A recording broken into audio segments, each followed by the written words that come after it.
नमस्कार। तो आज बात करेंगे सिंधु घाटी हड़प्पा सभ्यता के बारे में।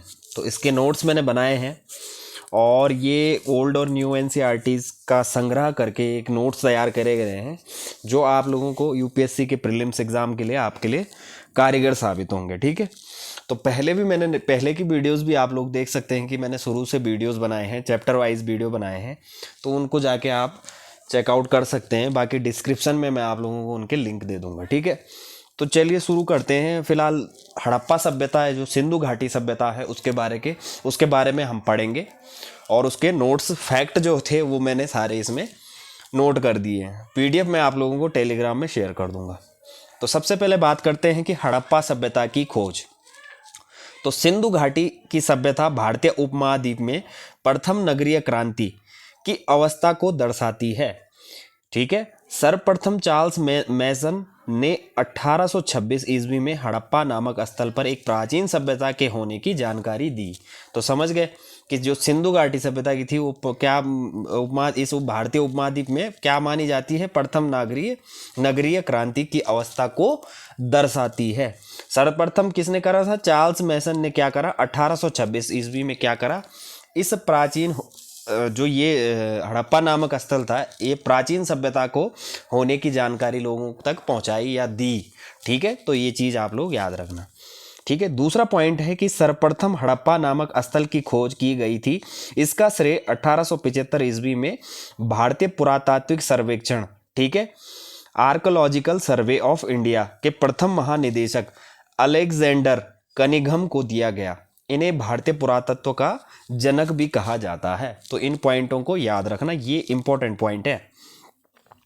ठीक है, तो चलिए फिर बात करते हैं। कनिंघम के मुख्य रुचि आरंभिक ऐतिहासिक लगभग 6ठी शताब्दी ईसवा पूर्व से 4ठी शताब्दी ईसवी तथा उसके बाद के कालों से संबंधित पुरातत्व में थी। समझ गए, कनिंघम की जो मुख्य रुचि थी वो आरंभिक ऐतिहासिक, समझ गए, तथा उसके बाद के कालों से संबंधित पुरातत्व में थी। तो यहाँ पे सन भी, शताब्दियां भी लिखी हुई हैं, तो वो भी आप लोग याद रखना।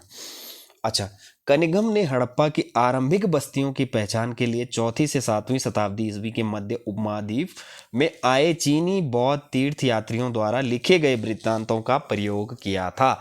तो कनिंघम ने क्या करा था कि जो हड़प्पा की आरंभिक बस्तियों की जब पहचान की गई थी तो 4ठी से 7वीं शताब्दी ईस्वी के मध्य क्या हुआ था कि चीनी और बौद्ध तीर्थ यात्रियों द्वारा लिखे गए वृत्तांतों में, जो उनके द्वारा लिखे गए थे, उनसे क्या करा था उन्होंने, उसका भी प्रयोग करा था। समझ गए, तो याद रखना इस पॉइंट को। ठीक है, तो चलिए फिलहाल अच्छा अब बात करते हैं कि वर्ष 1921 में दयाराम साहनी जैसे पुरातत्वविदों, वर्ष 1921 में दयाराम साहनी जैसे पुरातत्वविदों ने हड़प्पा में मोहरें खोज निकाली जो निश्चित रूप से आरंभिक ऐतिहासिक स्तरों से कहीं अधिक प्राचीन स्तरों से संबंध थी। समझ गए, याद रखना इस चीज को।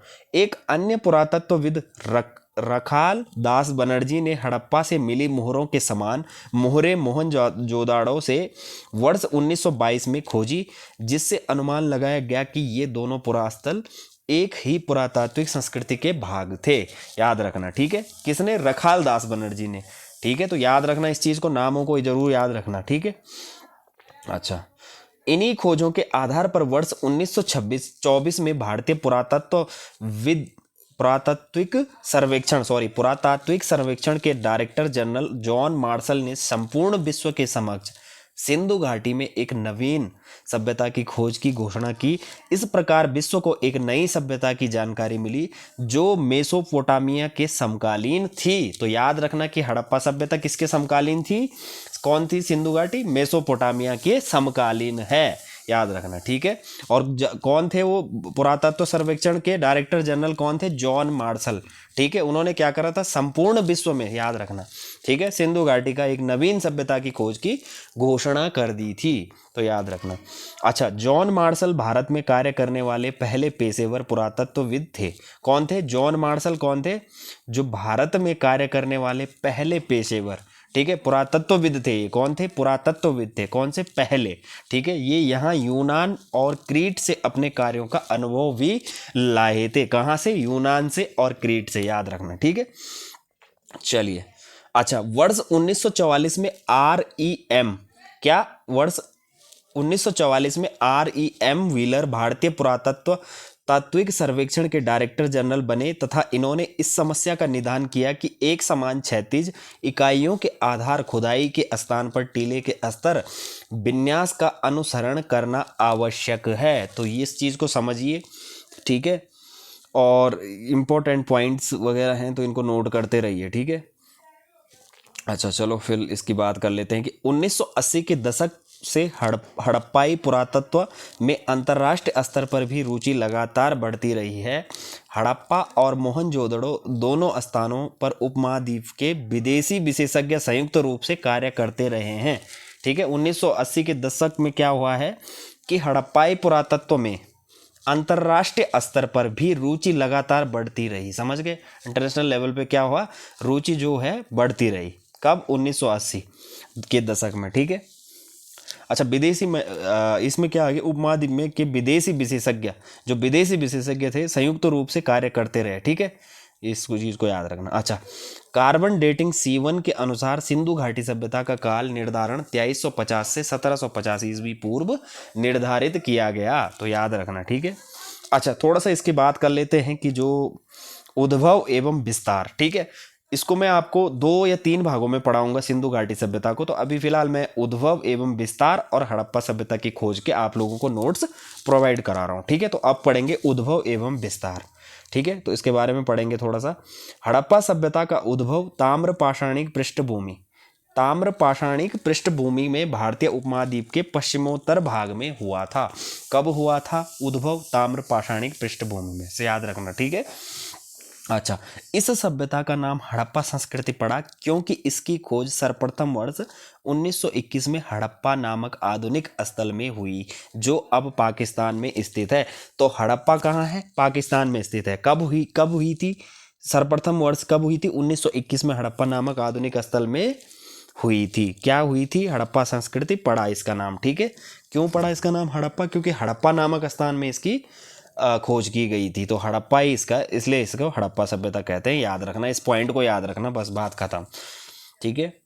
चलिए, परिपक्व हड़प्पा संस्कृति का केंद्र स्थल पंजाब और सिंध के मुख्यतः सिंधु घाटी में पड़ता है, समझ गए। पंजाब और सिंध के मुख्यतः सिंधु घाटी में पड़ता है, यहीं से इसका विस्तार दक्षिण और पूर्व की ओर हुआ, याद रखना। अच्छा अब बात कर लेते हैं इसकी। हड़प्पा सभ्यता का भौगोलिक विस्तार उत्तर में जम्मू से लेकर दक्षिण में नर्मदा के मुहाने तक और पश्चिम में बलूचिस्तान का मकरान समुद्र तट से लेकर उत्तर पूर्व में मेरठ तक था, याद रखना, ठीक है। चलिए, अच्छा, हड़प्पा सभ्यता का संपूर्ण क्षेत्र त्रिभुजाकार का है। किस चीज़ का है, क्षेत्र कैसा है, संपूर्ण क्षेत्र क्या है, त्रिभुजाकार का है। इसका पूरा क्षेत्रफल लगभग कितना है, ये जो लिखा हुआ है कि इसका है 12,99,600 वर्ग किलोमीटर तक विस्तृत है। तो इस चीज़ को याद रखना, ठीक है। कितना विस्तृत है, 12,99,600 वर्ग किलोमीटर तक विस्तृत है, लगभग, ठीक है, अनुमानित है लगभग। तो भारतीय उपमहाद्वीप में हड़प्पा संस्कृति के ज्ञात स्थलों की संख्या लगभग 1500 है। कितने स्थल ज्ञात हैं हड़प्पा संस्कृति में, 1500 स्थल, याद रखना। अच्छा, इनमें कुछ स्थल हड़प्पा संस्कृति की आरंभिक अवस्था के हैं। किसके हैं, आरंभिक अवस्था के हैं। कुछ परिपक्व अवस्था के और कुछ उत्तर अवस्था के हैं, ठीक है।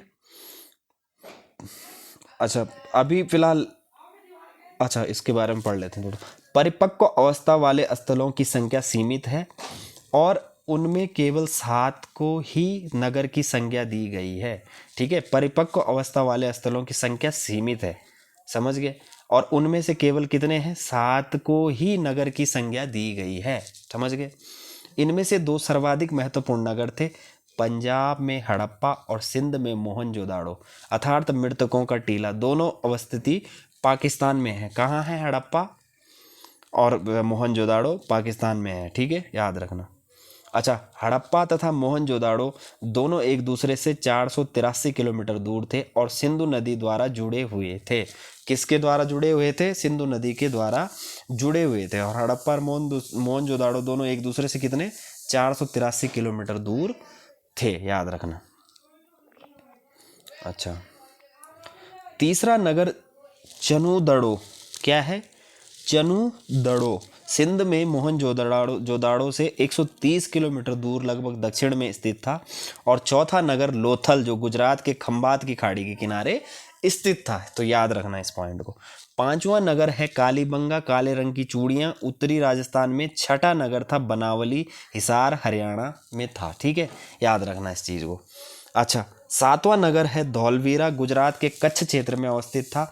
इस स्थल से हड़प्पा संस्कृति की तीनों अवस्थाएं देखने को मिलती हैं, जो इस प्रकार से हैं। तो कौन सी अवस्थाएं मिलती हैं धौलवीरा गुजरात की, तो वो चीज़ नोट कर लीजिए। ठीक है, तो भारतीय उपमहाद्वीप में हड़प्पा संस्कृति का विकास उसी समय हुआ जब एशिया तथा अफ्रीका के अन्य भागों में मुख्यतः नील, फरात, दजला तथा हुआंगो नदियों की घाटियों में दूसरी सभ्यताओं का विकास हो रहा था। तो याद रखना। ठीक है, हड़प्पा संस्कृति को लगभग 2500 ईस्वी पूर्व में अर्थात आज से लगभग 4500 वर्ष पहले महत्व प्राप्त हुआ। याद रखना। ठीक है, अच्छा, उस समय मिस्र में पिरामिडों का निर्माण करवाने वाले फराओं का मतलब है प्राचीन मिस्र के राजाओं की उपाधि को बोला जाता है फराओं की सभ्यता थी। समझ गए? किसकी सभ्यता थी? फराओं की। और फराओं किसे बोला जाता है? प्राचीन मिस्र के जो राजा थे उनकी उपाधि को फराओं कहा जाता था। याद रखना। ठीक है, तो ये पढ़ लिया हमने उद्भव एवं विस्तार।